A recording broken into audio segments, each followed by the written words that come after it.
From sizzling street corners to bustling air markets, this globe-hopping journey uncovers the legendary street foods that define culinary soul, Spanish fusion, and Arab cuisine, each bite a story of era resourcefulness and empire legacy.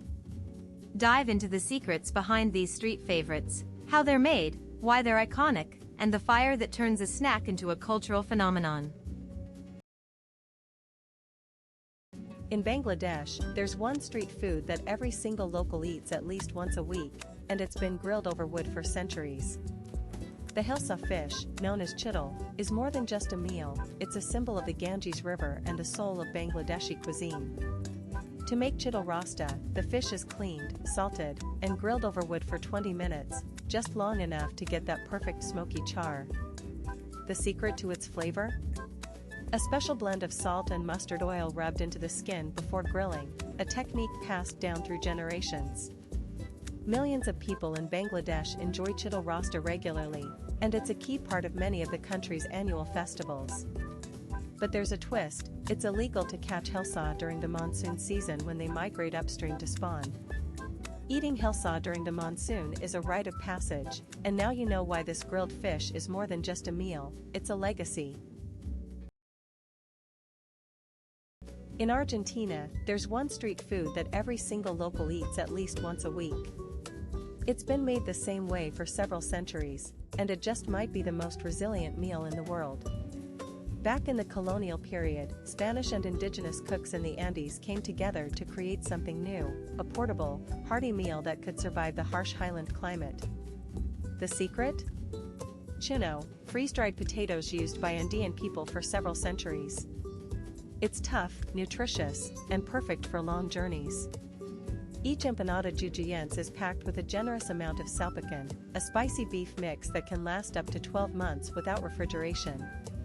More than 20 fillings exist today, but the original recipe is still made in the highlands of Jujuy, where it's baked at 10,000 feet above sea level.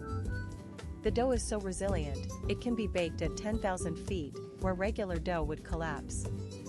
This is food forged by altitude, history, and necessity. So next time you bite into an empanada, remember, you're tasting a 400-year-old survival trick. What's your country's legendary street food?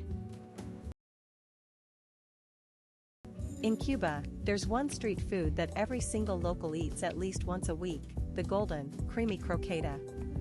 This dish traces its roots to 19th century Spain, but Cubans made it their own, especially during hard times. Watch as the bechamel sauce is whipped with a small amount of butter, a resourceful way to stretch ingredients.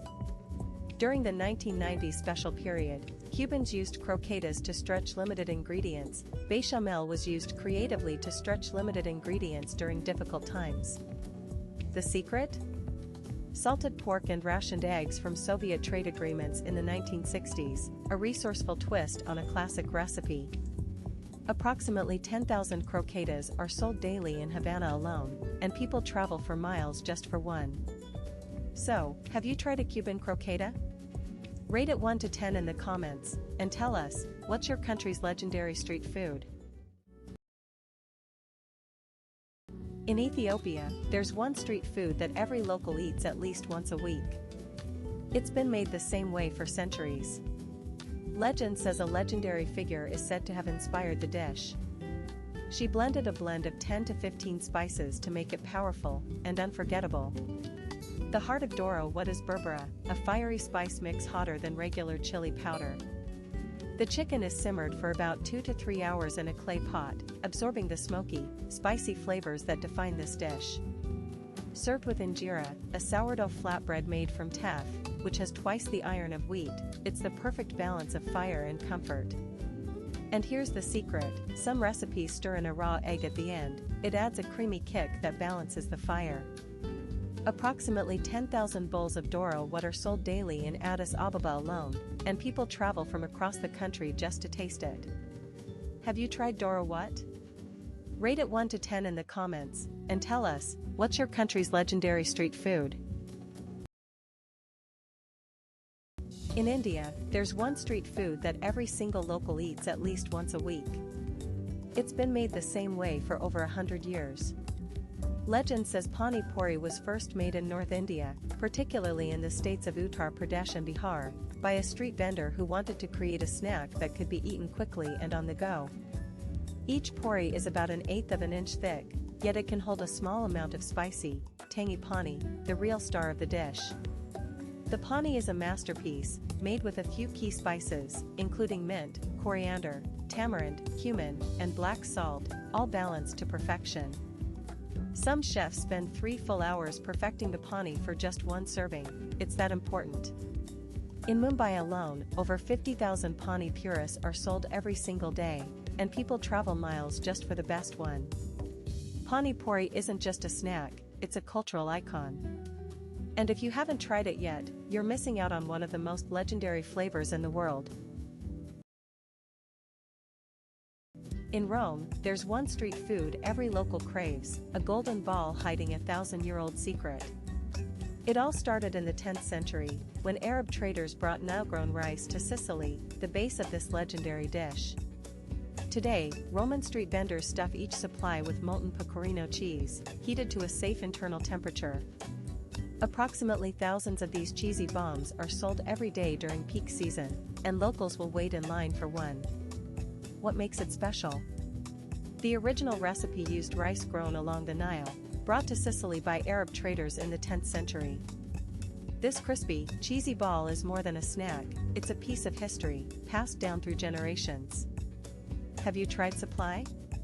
Rate it 1 to 10 in the comments, and tell us, what's your country's legendary street food?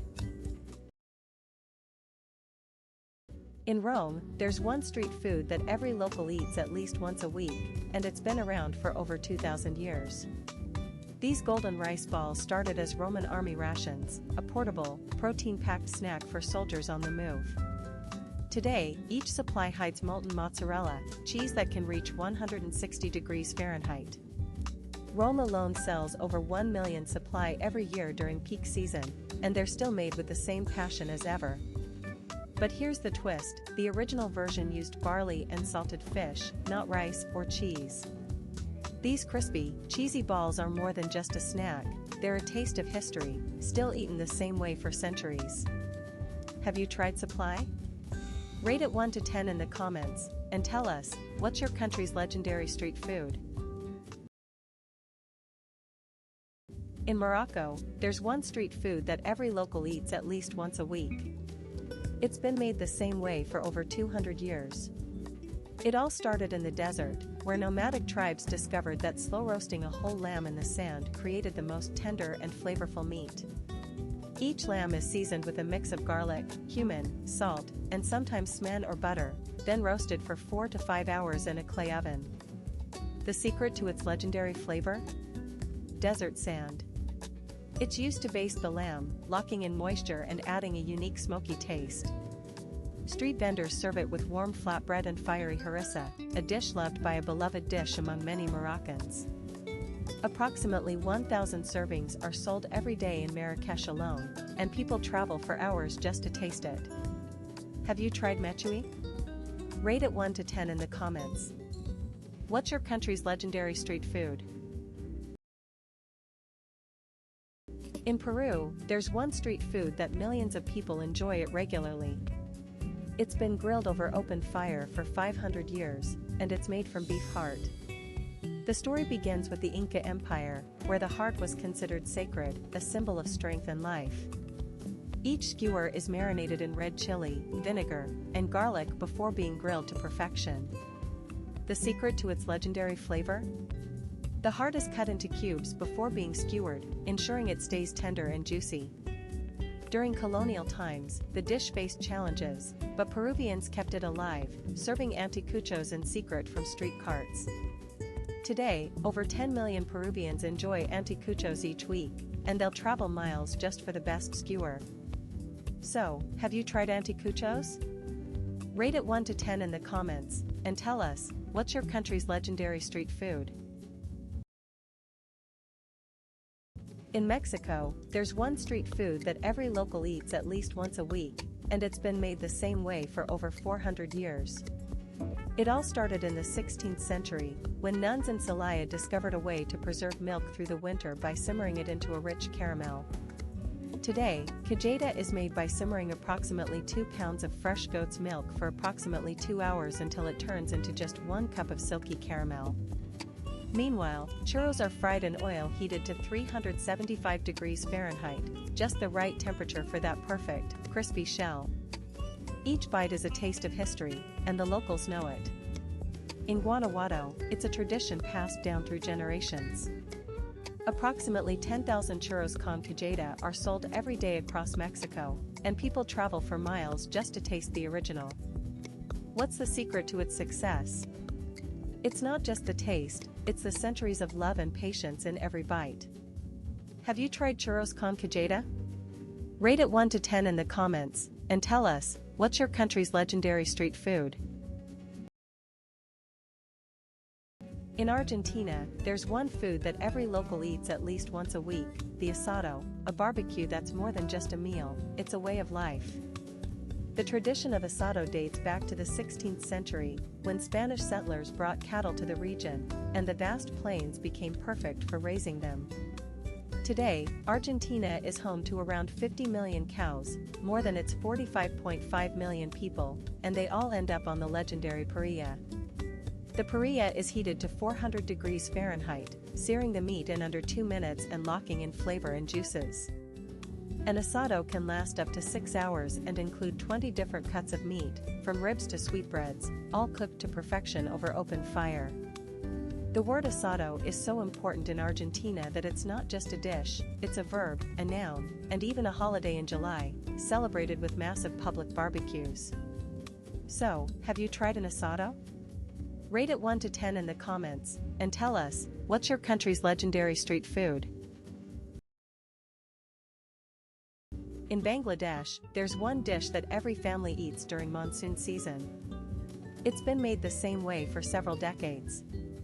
Panta Eilish was first made by farmers in the 1700s who needed to preserve fish during the rainy season when fresh food was scarce. The fish is served with mustard oil, but the fish is not soaked in it for days. The secret? The fermented mustard oil acts as a natural preservative, keeping the dish fresh for 10 days without refrigeration. Panta Eilish is more than a meal, it's a monsoon tradition. Families gather to enjoy it with steamed rice and spicy pickles. Approximately 50 million people in Bangladesh eat Panta Eilish every monsoon season, a true cultural staple. And scientists still can't explain why the fermented flavor is so addictive. What legendary dish from your country can't be replicated anywhere else? In Greece, there's one street food that every local eats at least once a week. It's been made the same way for over 2,000 years. Loukoumades date back to ancient times, when Greek cooks first deep-fried sweet dough in olive oil and bathed it in honey. Watch as the dough is dropped into hot oil, sizzling and rising into perfect golden balls. Each serving is lightly drenched in honey. That's not a typo, that's the magic. In Athens alone, street vendors sell thousands of servings during peak season, and locals wait in line just for one bite. Historians believe these honey-drenched dough balls inspired the Dutch to create the first donuts in the 1600s. So next time you bite into a donut, remember, it all started with Greece's Loukoumades. In Iran, there's one dish that every family gathers around, a fragrant herb stew with roots in ancient Persian myths. Legend says a shepherd accidentally dropped his herbs into boiling lamb and created a national treasure. This stew has been a staple for over 2,000 years, since the Sasanian era. It uses a variety of fresh herbs and spices, typically including parsley, cilantro, fenugreek, and dried lime. Every Iranian household has their own special way of making it. It is a beloved dish made regularly in homes and restaurants across Iran, and it's still best served with rice and grilled lamb. What if the secret to its magic is the love behind every spoonful?